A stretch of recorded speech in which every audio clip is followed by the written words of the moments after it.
오늘의 말씀은 사도행전 1장 6절에서 11절 말씀입니다. 사도행전 1장 6절 11절 말씀입니다. 함께 읽겠습니다. 그들이 모였을 때에 예수께 여쭈어 이르되 주께서 이스라엘 나라를 회복하심이 이때이니까 하니 이르시되 때와 시기는 아버지께서 자기의 고난에 두셨으니 너희가 알 바 아니요 오직 성령이 너희에게 임하시면 너희가 권능을 받고 예루살렘과 온 유대와 사마리아와 땅끝까지 이르러 내 증인이 되리라 하시니라. 이 말씀을 마치시고 그들이 보는데 올려져 가시니 구름이 그를 가리어 보이지 않게 하더라. 올라가실 때에 제자들이 자세히 하늘을 쳐다보고 있는데 흰옷 입은 두 사람이 그들 곁에 서서 이르되 갈릴리 사람들아 어찌하여 서서 하늘을 쳐다보느냐. 너희 가운데서 하늘로 올려주신 이 예수는 하늘로 가심을 본 그대로 오시리라 하였느니라. 아멘. 예수 이름으로 사랑합니다. 함께 인사하겠습니다. 예수 이름으로 사랑합니다. 예수 이름으로 사랑합니다. 네, 오늘 그대로 오시리라 라는 말씀으로 함께 나누고자 합니다. 사도행전은 신약 성경 중에서도 가장 행동적인 그런 말씀이죠. 그래서 행하는 그런 삶을 살아가는 그런 모습들을 기록하고 있습니다. 그 말씀이 전해지는 그 모든 것들, 사도들의 움직임을 시간대별로 나누어서 기록하고 있습니다. 그런 이 사도행전을 볼 때 우리는 무엇을 깨닫고 무엇을 통해 나아가야 되겠습니까? 사도행전은 특히 누가에 의해서 쓰여졌습니다. 누가는 누가복음도 기록했고 사도행전도 기록을 했는데 이 누가는 어떤 시각에서 주로 기록했을까요? 누가는 특별히 직업이 의사였습니다. 의사라는 직업, 지금은 이제 대우받는 직업이긴 하지만 이때는 대우받지 못하는 직업이었죠. 그러면서도 이 누가는 의사였기 때문에 항상 관찰하고 실험하고 그리고 보이는 것을 정확하게 기록하려고 한 그런 저자였습니다. 그런 누가의 말씀을 보면 우리가 눈으로 보는 것 같이 설명하는 장면들을 많이 알고 있습니다. 그들이 모였을 때에 예수께 여쭈어 이르되 주께서 이스라엘 나라를 회복하심이 이때이니까 하니 이르시되 때와 시기는 아버지께서 자기의 고난에 주셨으니 너희가 알 바 아니요. 아주 단정적으로 말씀하고 계십니다. 어느 때냐? 어느 때에 이것이 이루어지겠느냐라고 지금 예수께 여쭙고 있는 거죠. 여쭙고 있는데 예수님께서는 분명히 그것은 아버지의 고난이다. 아버지의 고난이기 때문에 너희들은 그것을 알지 못한다. 그런데 가장 중요하게 또 보이는 분이 뭐냐면 하늘로 가심을 본 그대로 오시리라. 하늘로 간 것을 본 그대로 온다고 말씀하고 있습니다. 그러면 하늘로 가신 것을 그대로 다시 오신다. 이것이 바로 누가복음가 전한 이 사도행전에 우리가 행동해야 될 가장 근본 목적이 되는 것이죠. 예수께서 하늘로 가셨는데 그것을 본 그대로 다시 오신다는 거죠. 본 그대로 오신다는 그것을 가지고 우리는 바로 행동하게 되는 것입니다. 예수가 오셨고 십자가에서 돌아가셨고 그리고 다시 부활하셨다. 거기서 끝난다면 그리고 하늘로 다시 가셨다. 거기서 이제 마무리가 돼버린다면 우리는 이미 종결된 일이구나. 거기에서 머무르게 될 것입니다. 그런데 오늘 11절에 보면 이 예수가 가신 그대로 다시 오신다는 것입니다. 우리는 그것을 들고 나아가는 것입니다. 예수가 가시고 난 뒤에 우리가 버려지고 잊혀지는 것이라면 우리는 지금의 믿음이 이미 옅어져서 의미 없는 것으로 전락할 것입니다. 그런데 믿음을 지키고 있는 우리에게 그대로 오신다고 분명히 말씀하고 있습니다. 그렇죠. 우리 예수께서 살아계신 모습 그대로 다시 오실 걸 기대하면서 우리가 믿음을 가지고 신앙생활을 하는 것이죠. 그렇지 않다면 우리는 대하 역사 드라마 보듯이 그것을 보고 아, 그때 그런 일이 있었구나 라고 생각하며 그냥 잊혀질 것입니다. 그때 아무리 중요한 일이 있었어도 이미 잊혀지고 지나가 버린 일이라면 그것은 다시 우리에게 그냥 교훈적인 의미 정도밖에는 더 어떤 큰 의미가 있지는 않을 것입니다. 그런데 분명히 예수님께서는 말씀하고 있습니다.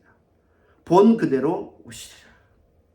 그것을 우리가 중심에 두고 믿음을 가지고 나아가야 되는 것입니다. 그렇기 때문에 우리는 이 믿음을 가지고 멈춰 있는 것이 아닙니다.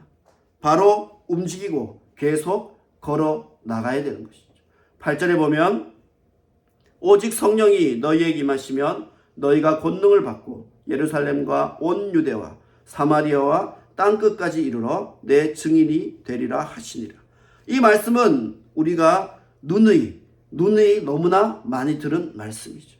오직 성령이 너희에게 임하시면 기본 조건이죠. 우리가 신앙생활을 하는 기본 조건이 뭐냐면 성령이 우리에게 임한다는 것입니다.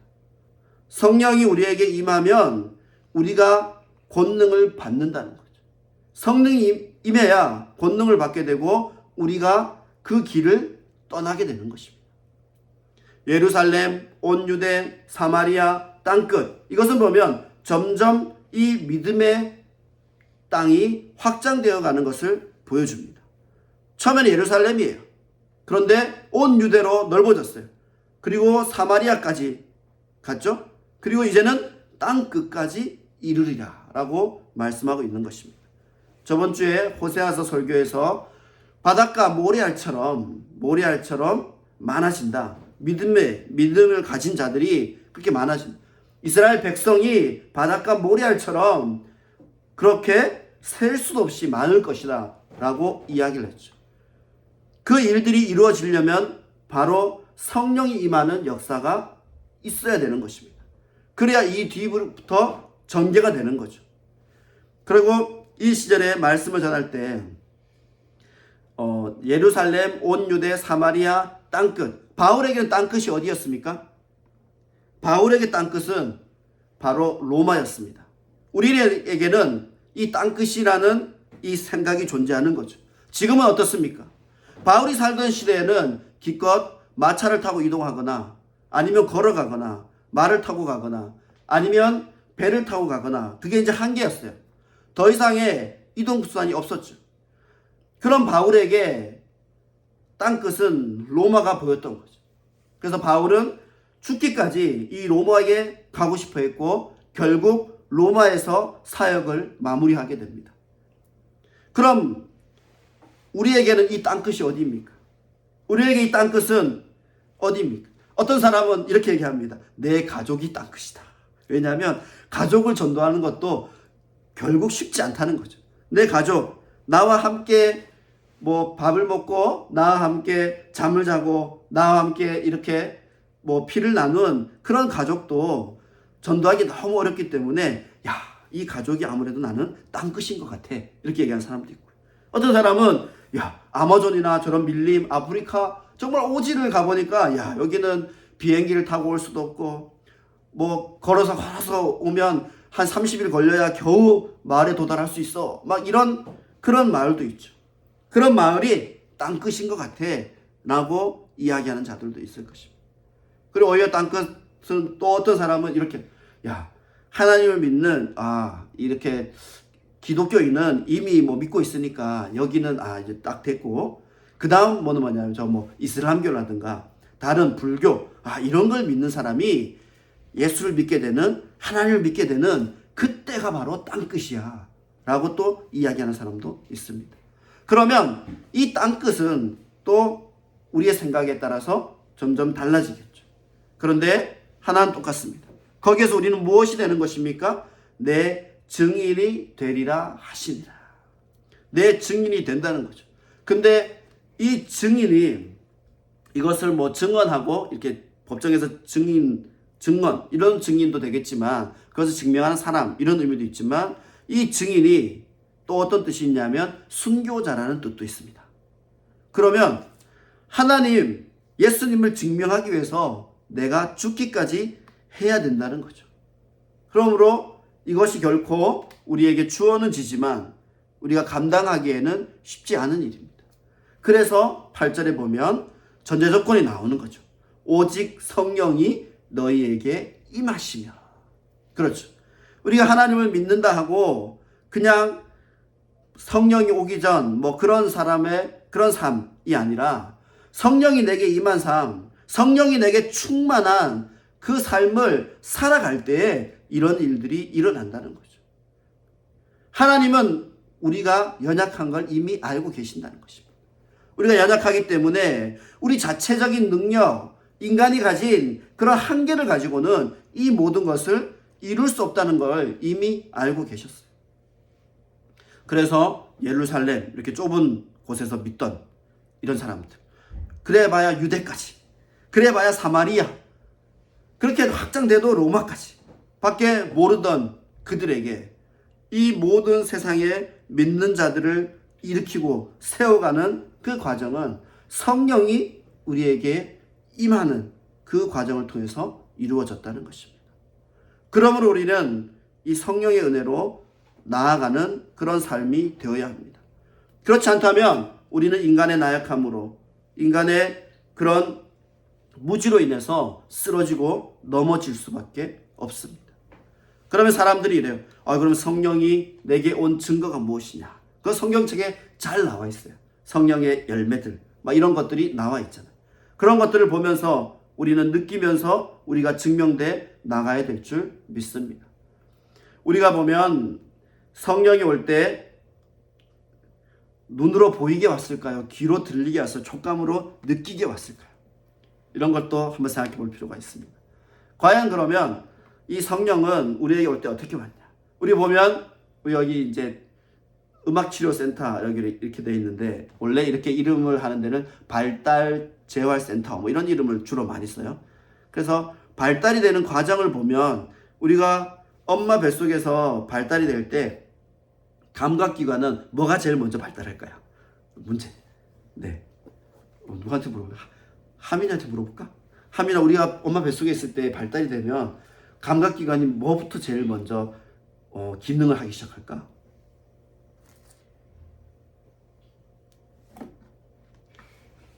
태교에서 뭐가 중요하다 그럴까요? 네. 어때요? 태교에서 뭐가 제일 중요하다고 얘기하죠? 태교에서 보면 들려주는 걸 중요하다 그러잖아요. 그 소리를 뭐를 들려줘. 그래서 보면 뭐 태교 음악 이래가지고 CD도 나오고요. 그리고 뭐 여러 가지 태교하면서 뭐 애가 뱃속에 있는데 벌써 동화책 막 읽어주고요. 우리 믿음 있는 사람은 야 그래 성경을 읽어줘야 되겠다 하고 성경을 벌써 뱃속에 있을 때도 막 읽어주잖아요. 그러면 그것을 아이가 듣는다고 보는 거죠. 그런데 그게 실제로 맞습니다. 뱃속에 있을 때 가장 먼저 이제 하는 게 소리를 듣기 시작한다는 거예요. 왜냐하면 뱃속에 있을 때 뭐 보이는 거는 엄마의 어떤 그 내부에서 밖을 볼 수밖에 없잖아요. 그러니까 귀로 먼저 듣게 되는 거죠. 그래서 귀로 먼저 듣게 되고 강아지나 이런 것도 태어났을 때 보면 눈은 감겨서 태어납니다. 강아지가 태어난 걸 이제 처음에 이제 보면 눈은 감겨가지고 막 이렇게 꼬물꼬물 돌아다니죠. 그런데 귀는 이미 들리고 있는 거예요. 그래서 그 소리를 통해서 제일 먼저 세상을 접하게 된다는 거죠.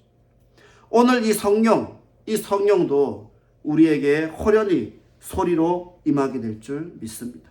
그래서 이 소리로 임한 성령, 그 다음에 뭐 촉감으로, 혀로, 그래가지고 또 눈으로 보게 된다 이렇게 얘기합니다.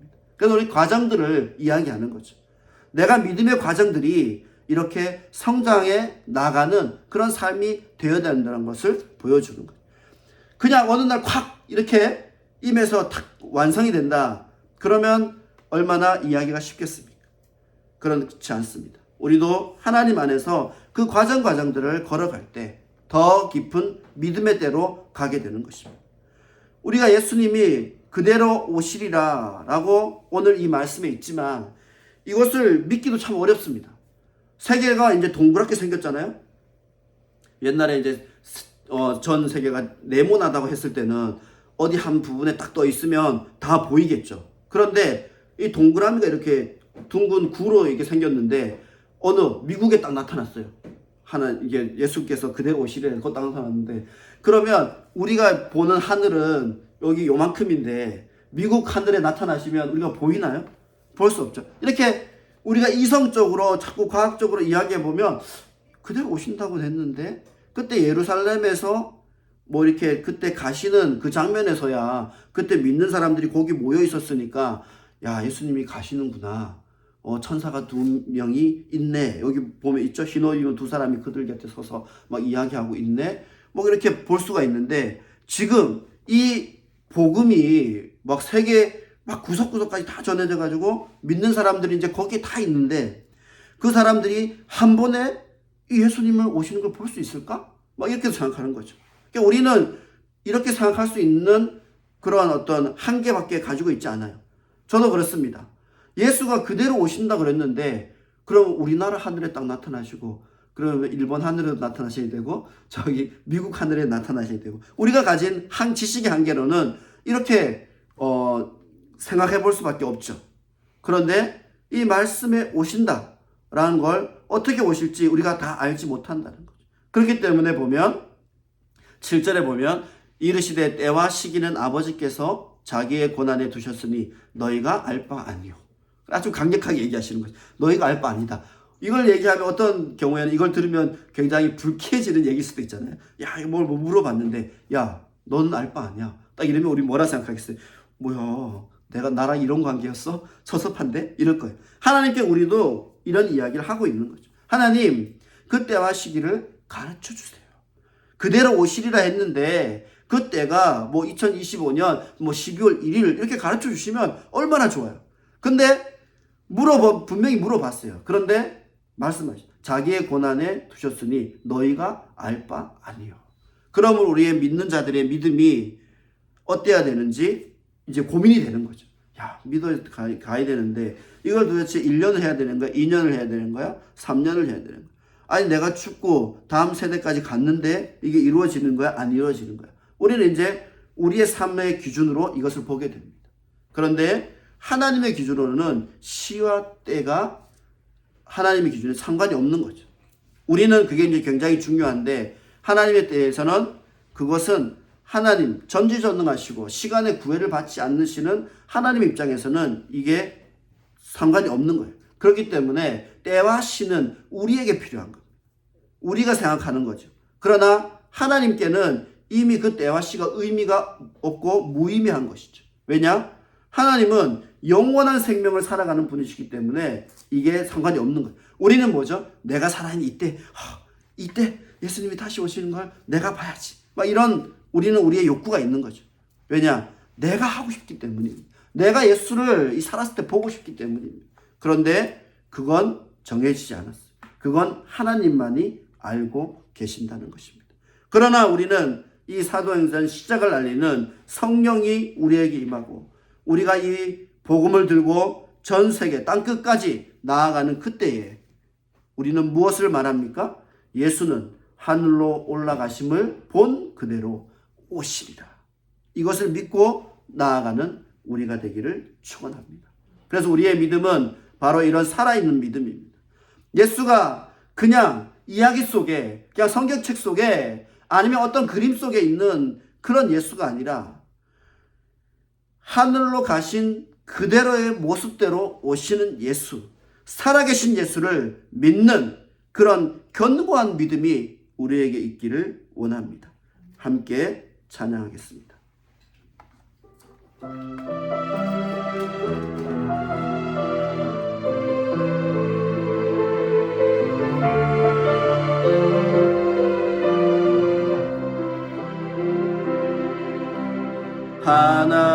하나님이시여 하나님이시여 주는 나의 하나님이시로다. 나의 몸과 마음 주를 갈망하며 이제 내가 주께 고백하는 말 여호와는 나의 빛이요 여호와는 나의 구원이시니 내가 누구를 두려워하리요. 여호와는 생명 생명의 피난처시니 주의 인자가 생명보다 나음으로 내 입술이 여호와를 찬양하리. 내 평생에 주를 찬양하며 주의 이름으로 내 손 들리라. 오늘 그대로 오시리라. 예수님께서 우리에게 말씀하신 그대로 될 줄 믿습니다.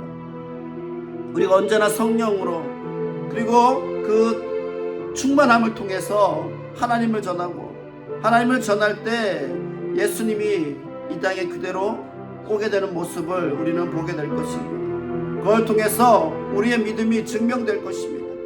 오직 예수 그 은혜로 나아가는 우리들이 다시 오실 예수님을 고대하면서 함께 뜨겁게 기도하시기 바랍니다. 주여 주여 세 번을 치고 뜨겁게 기도하겠습니다. 주여 주여 주여. 사랑은혜가 많으신 하나님 아버지, 이 말씀을 통해 예수가 그대로 오시리라, 예수가 그대로 그가 모습 그대로 오시리라 하신 그 말씀을 믿고 나아갑니다. 주여 주여 역사해 주시옵소서. 나의 믿음이 죽어있고 쓰러져 있는 그런 믿음이 아니라 예수 그리스도, 그 오시는 예수 그리스도를 증거하는 그런 순교자의 그런 삶, 그런 순교자의 믿음, 그런 견고한 믿음이 되게 하여 주시옵소서. 우리는 의기소침하고 넘어져서 잊어버리고 또 잊어버리고 합니다. 예수가 살아계신다는 것을 잊어버리고 이제는 그 능력이 없다, 성령이 지금은 운행하지 않는다, 이렇게 이야기하고 우리는 넘어집니다. 그러나 말씀에서 분명히 이야기합니다.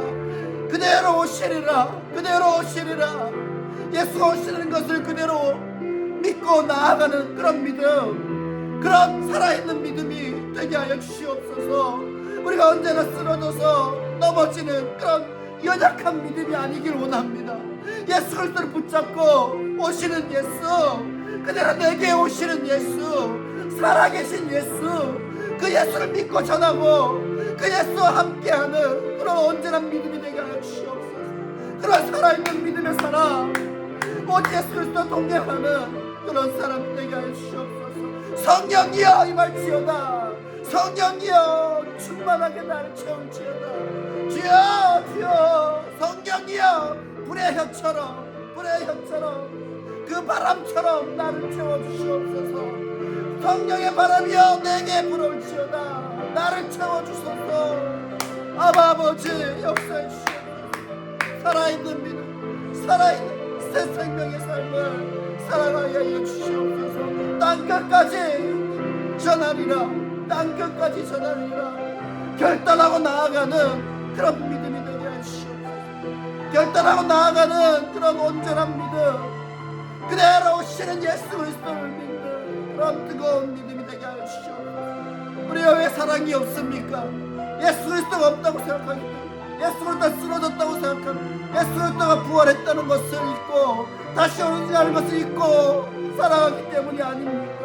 왜 우리가 사랑의 손길, 섬기의 손길이 부족합니까? 오 주여 역사해 주시옵소서. 오 아버지 나를 채워주시옵소서. 오 주님 주님 역사해 주시옵소서. 오 주여 살아계신 주여, 살아계신 주여, 마라나타 내게 오소서. 마라나타 내게 오시옵소서. 마라나타 내게 오시옵소서. 오 주여 인도하시옵소서. 오 주여, 오 주님 인도하시옵소서. 오 주님 인도하시옵소서. 오 주님 역사해 주셔서 내 삶이 온전히 주께